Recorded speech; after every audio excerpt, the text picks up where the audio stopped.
Hayyee hordoftoota keenya akkam jirtu nagaan Waaqayyo lafa jirtanitti isiniif haa baay'atu isiniin jenna. Akkuma beellama qabannee dhufne har'ammoo waa'ee harree isin barsiisuudhaaf dhufneerra. Kanaafuu kan isinirraa eeggamu nu hordofuu, waan gaaffii isinitti ta'e nu gaafachuu, namoota birootiif sheer godhuu. Kana qofaadha kan isinirraa eegamu. Barnoota keenyattis akka isin bashannanaa fi irraa barataa jirtan. Akkasuma sirriitti irraa baraa jirtan abdii qabna. Hin jalqabna. Maaliin jalqabna? Akkuma yeroo darbe tiyoorii isaa isin barsiise dura tiyoorii isaa ilaalaadha. Tiyoorii isaa taanee hash include IO streamiin warra IO streamii fayyadamaniif yookaan immoo input outputii warra fayyadamaniif nu gargaara. Stream jennaan jechuudha. Then stringii fayyadamna waan ta'eef har'ammoo heedarii biraan itti dabalee isin agarsiisa jechuudha. Include haga ammaa heedarii biraa fayyadamnee hin beeknu waan ta'eef string.h kan jedhu fayyadamne jechuudha.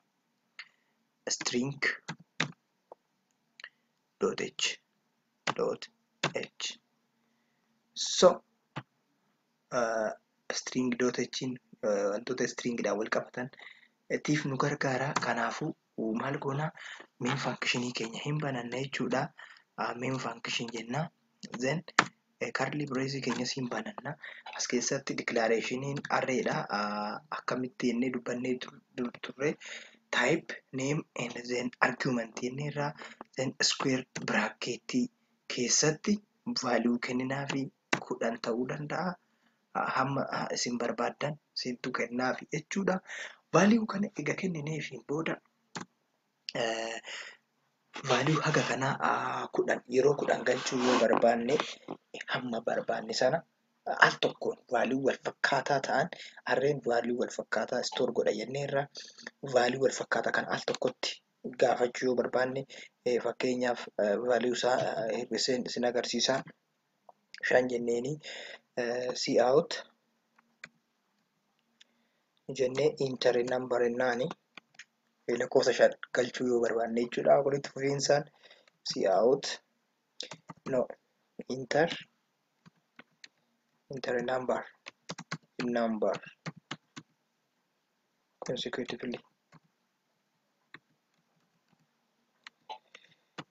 consecutively qubeen yoo sirrii ta'uu baate isin sirreessuu dandeessu.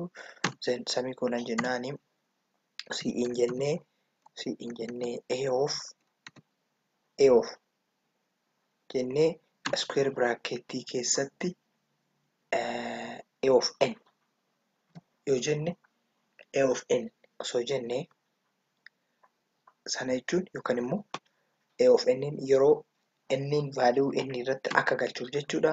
Iddoo kanatti immoo for loop nu barbaachisa yookaan while loop for loop fayyadamnee for loop keessatti int n is equal to 0 haa ta'u n keenya 0 haa ta'u. Then n is less than 5 kanuma yookaan immoo n is less than a jechuu hin dandeenya jechuudha. N is less than a or asitti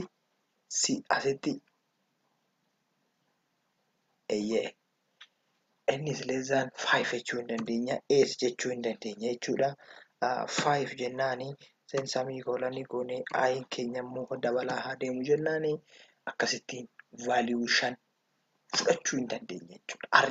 Array fayyadamnee value 5 fudhachuu ni dandeenya jechuudha. Mee akkamittiin fudhanna kan jedhu ni ilaalla. Raangoonee jechuudha. So asitti i hin qabnu waan ta'eef maalifaan i akkan jedhe anis hin beeku.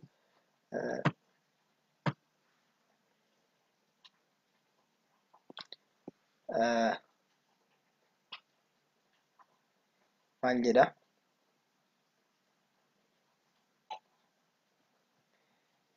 Asitti cout fi in hin beekudha. Sana jechuun IO stream rakkoo qaba jechuudha. .h nu wala hafe kanaaf rakkoo horate jechuudha. Akkasittiin nu sirreessa jechuudha. So enter a number consecutively nuun jechaa jira. Fakkeenyaaf lakkoofsa 5 odoon galchuu barbaade tokko galcheera 2 3 4 5 argitanii akkasittiin value haga kana baay'atu galchuu yoo barbaanne jechuudha. Fakkeenyaaf arrii fayyadamnee value tokko hamma 20 jiru tiyoorii yeroo darbee irratti baranneerraa value tokko haga 20 jiru galchuu odoo barbaanne yookaan immoo ida'uu otoo barbaanne akkamittiin idaana kan jedhuuf asitti 20 keenya hin keenyaa then int sum jennaani sum is equal to 0 hin kenninaaf jechuudha. Then for value homaatu galchuu nun barbaachisu inni kun nun barbaachisu jechuudha. Then asitti curly brace keenya hin banannaa curly brace hin banannaa then maal jennaani enter a number jennaan jechuudha. Enter value keenya erga galchineen booda sum jennaan interii nun barbaachisu sum is equal to sum plus eenyutti daana valuun amma n keenya 0dha. N keenya 0dha haga eessaatti deema garuu haga 20tti deema jechuudha. So n itti daana jechuudha. Indoba semicolon goona then at the end of this value ega kun dhumeen booda jechuudha maal jennaani cout jennaani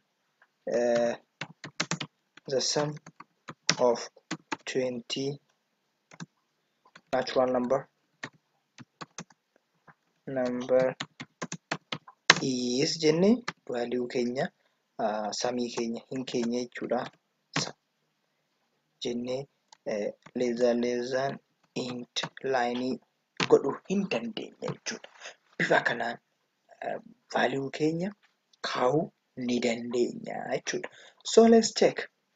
Ofiisaa hojjeta kun by the way namni isa dirqisiisu hin jiru tokko amma 20 kan jiran ofiisaa hojjetee lafa kaa'a jechuudha. Enter number consecutively an jedhu jira. The sum of 20 natural number is 190 dha. Mee isin ida'aatii ragaa hamma kana ta'uu jechuudha. You can check by yourself. Inni biraa immoo value yeroo darbe assignmentii isiniif kennee darbe sanarratti jechuudha.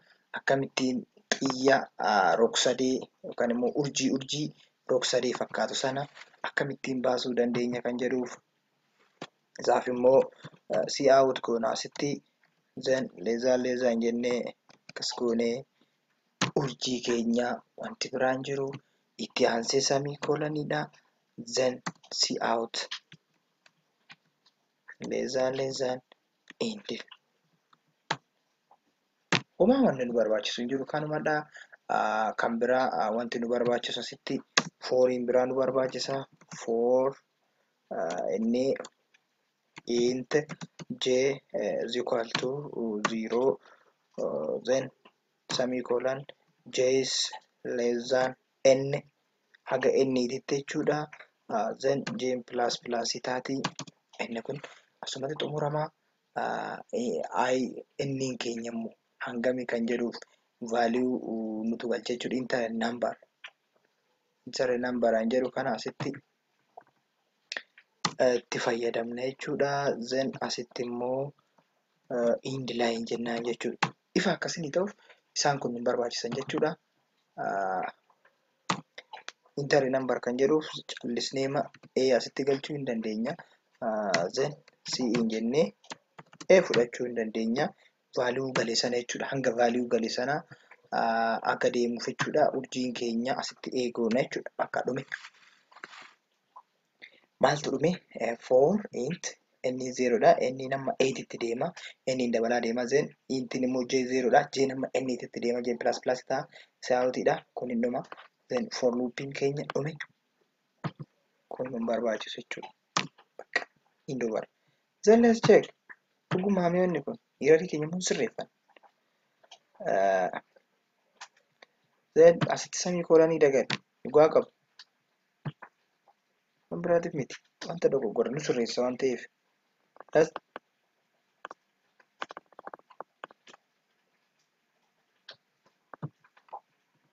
dhufeera value nagaa akka manni nu fidutti hin eegnaa enter number naan jedhe 3 galcha yes 3 wow dhufeera jechuudha then ammas value dhufeera 9 galchaa akkasittiin bifa bareedduu kanaan dhufeera jechuudha garagaltoo kanaas hin agarsiiseen deema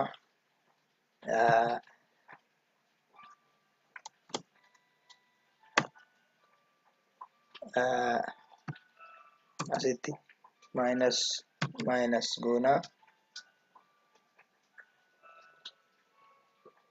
then ni ta'amuun ta'u kan jedhu mee walii wajjin ilaallaa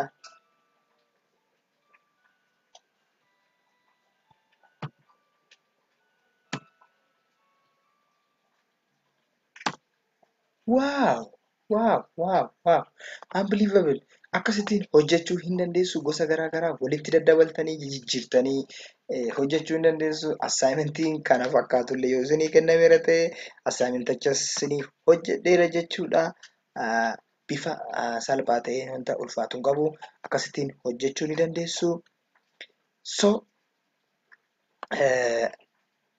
amma immoo itti aanee maal ilaallaa stringii keessatti concatenationii wan jiran sana walii wajjiniin ilaallaa star leen star copy star concatenation jedhu sana tokko tokkoon ilaallaa akka nuftanii hin baane nu eega. Hayyee amma immoo gara stringii itti deebinee tokko tokkoon waliin wajjin ilaallaa akkuma yeroo darbee walii wajjiniin stringii ilaalaa turre jechuudha star leen jechuun akkamittiin fayyadamna kan jedhu karakterii value gaafa kenninuuf car a gaafa jennu maal jechuu barbaannetu kan jedhu mee si'in jennee amma waa'ee si out sirriitti barreerra waan ta'eef value akkamittiin si'in kan jedhu kun haga kam baachuu danda'a inni danda'ama moo akkanatti ni ilaallame ni danda'ama kan jedhus walii wajjin ilaalla hin danda'amu yoo ta'e immoo akkamitti kan jedhus tokko tokkoon ilaalla jechuudha maal nuun jedha erroriin isaa expected declaration before this akkas nuun jedha expected declaration before this tukan kanaafuu errorii nam jiru amma curly bracetti baay'ate kan biraa maaltu jira so nuu fideera jechuudha value keenyamee h osoo hin galchee hin danda'ama jechuudha ni danda'ama jechuudha mee irra deebi'een galcha value biraa karaktariidha waan ta'eef namoota hedheetan galcha innis hin danda'ama akka karaktarii tokkotti fudhachaa jira jechuudha then amma maalan jedha si out jenneeni value gale kana display haa godhu value ittiin nu galchinu kan display nuuf haa godhu fudhatee qofa cal hin jedhini then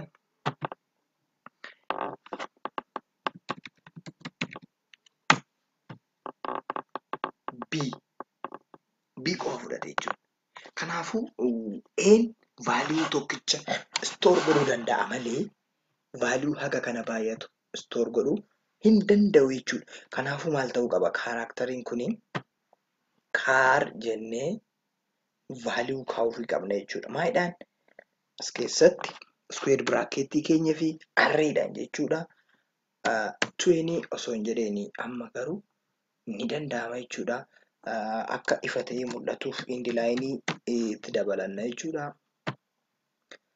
then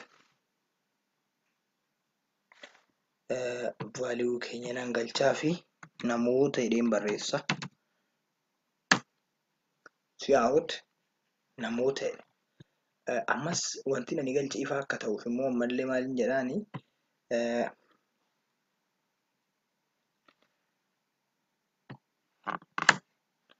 see out enna see out less than value karakterii barbaadde galchi jedhaani ingilifuma isaa fayyadamna kaaraaktarii barbaadde galchi jedhaani then new line akkasittiin fayyadamuu hin dandeenyu isiniin jedheera yeroo darbe siin irratti fudhannaa then asitti immoo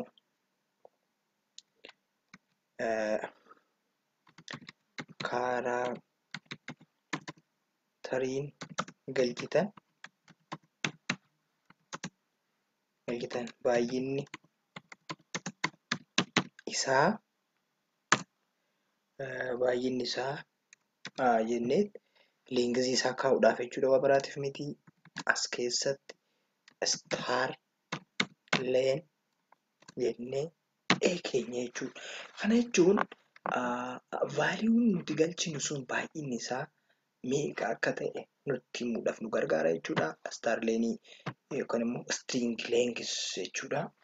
Fakkeenyaaf kaaraaktarii barbaadde galchinaan jechaa jira. Fakkeenyaaf tola waaq jedheetan galchaa. Tola waaq meeqa? taa tokko lama sadii afurii shanii lamaan torba wajjin 8 jechuudha. Kaaraakteriin galchitan baay'inni isaa 8dha. Ispeesii asitti waan hin kennineef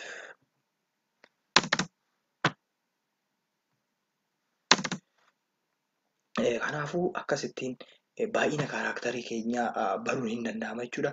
Yeroo baay'ee malaammaltummaa kan jedhu meeqa kan jedhuuf egaa har'a koodii arganneerra malaammaltummaa yeroo baay'ee namni baay'een 15 jedha. Mee waaw kaaraakteriin galchitan baay'inni isaa 15. Malaammaltummaan baay'inni isaa 15 jechuudha. Albaadhessi qubee guddaan yookaan immoo jechi tokkichi kaaraakterii yookaan qubee baay'ee of keessaa qabu afaan Oromoo keessatti malaammaltummaa kan jedhu kanadha jedhamee yaadama. Albaadhessi 11 qubeen malaammaltummaa caalu haga ammaatti jechi malaammaltummaa caalu hin jiru jechuudha baay'ina qubeetiin. Waaw asumaanis kana barreerra. Koppiin immoo akkamitti hojjeta kan jedhu immoo walii wajjiniin ilaalla jechuudha. So kaaraakterii barbaaddan galcheedha. Irra haa taa'u. Then isa kana akkasittiin koomentii godhuu hin dandeenye jechuudha. Backward slash 2 yoo ta'e koomentii ta'a jechuudha. Akkuma yeroo darbe isinitti hime jechuudha. Koomentiin backwardii osoo hin ta'in forward slashidha. Isa kanaan koomentii godhuu hin dandeenya. Then string copy star copy jennee as keessatti fakkeenyaaf b koomaa jedhee kootii keessatti anaa dhufu osoo hin jedhee barreesse anaa dhufu jedhee otoo barreesse maal ta'a? Anaa dhufuu kanatu b irratti stoor ta'a jechuudha. B'n immoo vaaliyuu hagamii baachuu danda'a kan jedhu asitti yookaan kan biraa kaaraakterii ta'uusaa itti himnee kaar jennee b jechuun hin dandeenya. Haga 20tti qofa kenninaaf jechuudha. Then semikolonii kaa'uuf hin dandeenya. Then cout jennee asumatti semikoloniidhaan booda cout b osoo jennee cout jennee b osoo jennee cout in the line semikolon osoo jennee b'n keenya anaa dhufu kan jedhu kana ta'a jechuudha. Koppii godhee fudhateera jechuudha. Anaa dhufu b irratti stoor ta'eera jechuudha. Kaaraakterii barbaadde galcheedha. Jirti callisee waan kophee tokko galcha anaa dhufu. Keenya yaadumaan galchee anaa dhufu kan jedhu kun b'n cout b'n keenya maal agarsiisaa jira? Anaa dhufu jechaa jira. Sana jechuun koppii ta'uusaa agarsiisa jechuudha. So akkasitti immoo otoon bakkee kana buusee star cat otoon jedhee star cat anaa dhufu osoo hin jedhee wanta irratti ani barreesse sunii fi anaa dhufuun kun iddoo tokkotti bahanii mul'atu jechuudha. Waan barbaadde galchecha jedha. Badhaasaan jedhee maqaa nama barreesse akkas jechaa jira jechuudha. Yes. Walitti fiduu hin dandeenye jechuudha. Jara kana lamaan badhaasaa fi isaan kana lamaan walitti fiduu hin dandeenye. Maaliif star cat star concatenationiin anaa dhufuun irratti store akka ta'u hin eeyyamamneef jechuudha.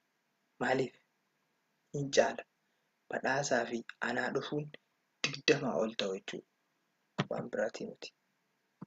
Store ta'uu isaan 20 ol ta'u waan ta'eef isa kana dhibba goonee yaalla jechuudha.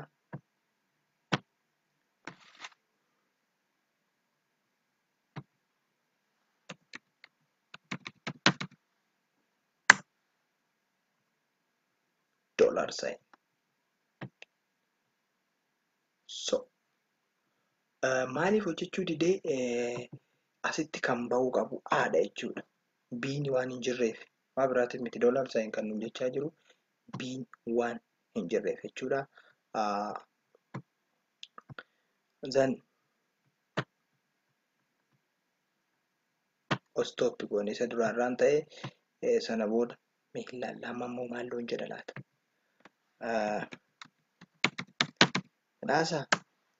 Badhaasaa anaa dhufedha speesiin qabu. Speesii kan itti galchu nuyidha jechuudha. Kanaafuu concatenationiin walitti dabaluudha jechuudha. Concatenation walitti dabaluudha. Compare immoo isaan lamaan kana compare waliin godhu jechuudha. Waa biraa miti.